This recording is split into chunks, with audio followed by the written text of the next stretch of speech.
One time I had the stomach flu. I'm throwing up like in a bucket as I'm running the warehouse. And my boss is like, yo, man, you baby, stop acting like that. Stop pretending like you're sick. But guess what happened when I came in sick? My boss came up to me 2 days later. He had his trash can. He was sick because I got him sick. And you can still have your own beliefs and thought process on how things should be done or managed.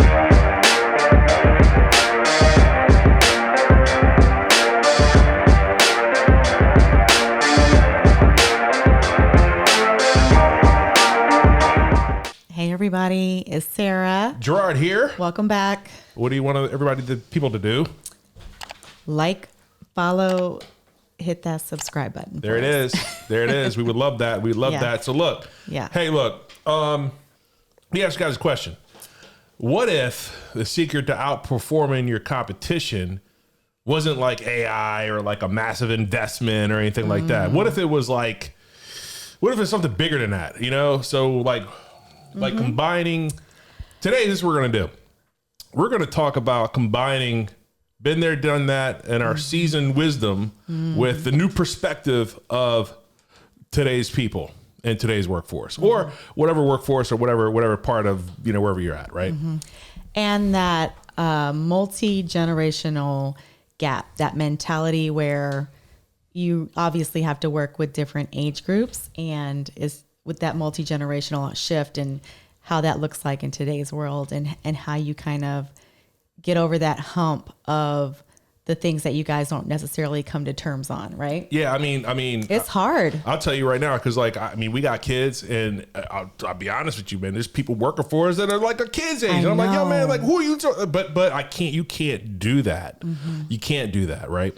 So, how do you take the new perspective? Because the world's changing, right? And think about it. When we were old, when we were young, our parents were old and they told us what was this, and then we knew everything. And now we're in the same freaking boat. Yeah, you walked to school in like 10 feet of snow, right? Backwards, Your parents did. backwards up the hill and all this stuff like that, right? And we're like, oh, you never call out of work. And yeah. So, and that's the thing, right? So that's how I came up. I've said it on multiple videos before. I worked for 23 freaking years and I never called out of work. Right. That don't fly no more. No, not anymore. And that's not a flex anymore. I feel bad. Like I used to go to work sick. I had a stomach flu. Yeah. My boss, I'm gonna tell you a quick story. Like one time, I had the stomach flu. I'm throwing up like in a bucket as I'm running the warehouse. And my boss is like, yo, man, you baby, like what's wrong with you? Like, man, you know, run the warehouse. Like, stop acting like that. Stop pretending like you're sick. Right. I was. And I had like, I was, pregnant, 3, 4, 5 months pregnant, going to work, you know, feeling sick all the time. I had 3 jobs? 3 jobs, working in the gas station. And that's what I did. Yeah, we just worked it. But guess what? Guess what happened when I came in sick? My boss came up to me 2 days later. He had his trash can. And he was sick. And so he was at work. Because I got him sick. Right, but he didn't miss. And you know what he said to me? He said to me, Gerard, I don't wish this on my worst enemy. And then he said, you know what? Yes, I do. So, but look, no, what we're saying is like back then it was different. So there's some other fundamentally different things that that we kind of look at that are different now that you know, that we kind of learn from the new generation. So like, what are some of the things you could think of? Yeah, I mean, and maybe it's not necessarily generational. Like maybe it was something that COVID kind of produced. You know what I mean? Yeah. Because I feel like a lot of things came out of COVID. I think I saw a lot of like quiet quitting, which is a term that I cannot stand. Because if I'm going to quit, you're going to know about it. Yeah. I mean, and that was my thing too. So how I came up was, you know, if you were ready to go, like, yo, just give me your ID, you're out. Yeah. Like, why be so passive? Right. And so for me, and I'm not going to tell you how old I am, but sure, my nose look you up. I'm old. So I just feel like, okay, wow, it's really hard to kind of understand an 18-year-old's perspective. You know, the people that work for you, 20s, 30s, 40s, you know what I mean? It's just really, how do we, I guess the super force and the superpower really could be if you could just kind of know how to handle everybody on their generational level, that mentality. Yeah. And then, so like the thing is like, there's a lot of stereotypes like, oh, the younger generation doesn't want to work as hard, or, oh, they're not as loyal. You know what? I don't buy into any of that. I don't think it's true. I don't think it's true at all, because like the younger generation, if you ask me, like, okay, it was different back then. You worked, you got a pension, you retired, you live happy ever after. Right. That was the thing. Right. But then now it's Yeah. like you work. There's no pension. You pay into your own pension, 401k, IRA, whatever it is. You can pick up that pension and go somewhere else. So the younger generation is like, yo, man, why do I need to be loyal to this job? Right. When you're paying the next guy more than you're paying me. And they have a point. I don't fault them one bit for that. So instead of trying to fight something like that, instead of trying to fight it and try to fight the power and try to be forceful with it, you got to figure it out. Because if you try to fight change, you freaking lose. So Yeah. so then those are some of the things, right? So even with like social media, we didn't come up with social media. Right. And they do. And there's some things you can miss, like marketing on the marketing front. There's a generational shift that things can be missed, that you're stuck in your own ways, that you'll overlook some of the things that they're doing now that can help your business. Yeah, for sure. And also just knowing, like, with that social media, things that you're like, oh, you know, because when it first came on, or when I first came on the social media scene, because it was happening before I came on, let's just say that. Yeah, yeah.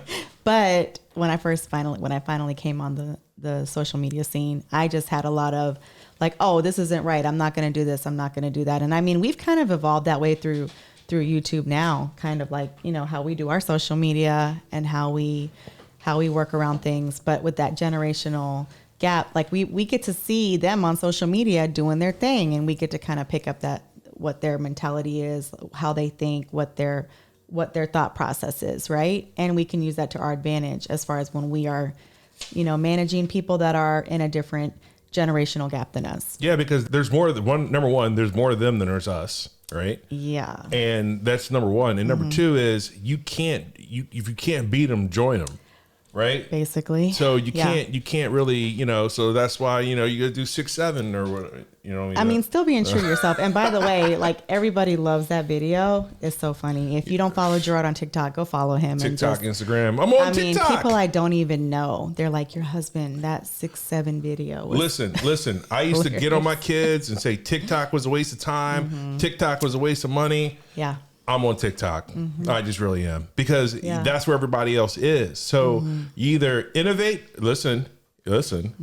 innovate or die.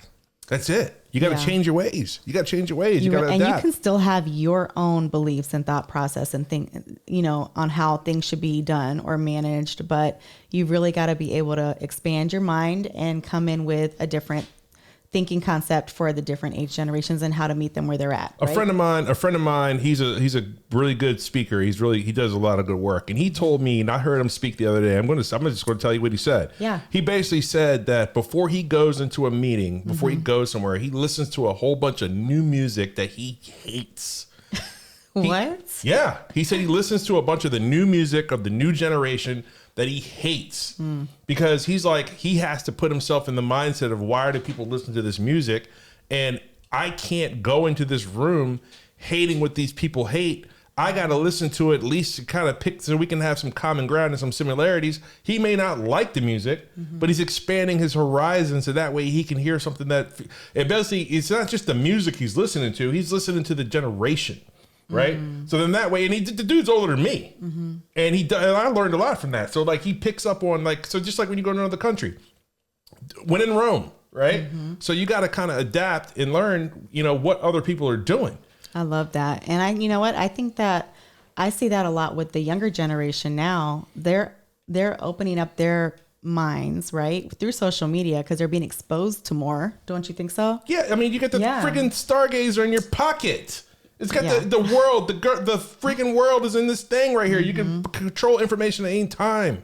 It's like you got to, literally. Why would you let them get ahead of you with that? You got to kind of conform to what they're doing. So look, there's all kinds of gaps that you'll miss, like missed opportunities for disruption and you have a competitive edge, because if you're stuck in your old ways, like, think about it, right? You guys know what a BlackBerry is? Anybody know what a BlackBerry is? Yeah, I do. Yeah, it's dead, because they were like, yo, man, nobody is going to.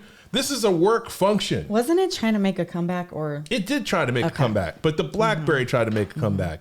It was too Blockbuster late. Video tried to make a comeback. Like, so what I'm saying is, right. You have Did Toys R Us try to make a comeback? Toys R Us, they tried to make a comeback, but they got beat out by Amazon. But what I'm saying is, you have to adapt to the people that work for you and work with you, because they know more. You bring your old school spin and put it on. You let them know like the path you've been through. Yeah. So that way you share the knowledge, but then they got their new thing, and you got to kind of mold them together. Definitely got to meet them where they're at, You got to meet them where they're at, because here's the thing, right? And this is the last thing we're going to leave you with, right?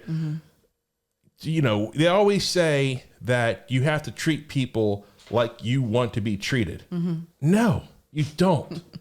You treat them how they want to be treated. Right. That's how you get ahead. That's the way it's supposed to be. I mean, and that I've always been taught, treat people how you want to be treated, but not everybody wants to be treated like I'm treated.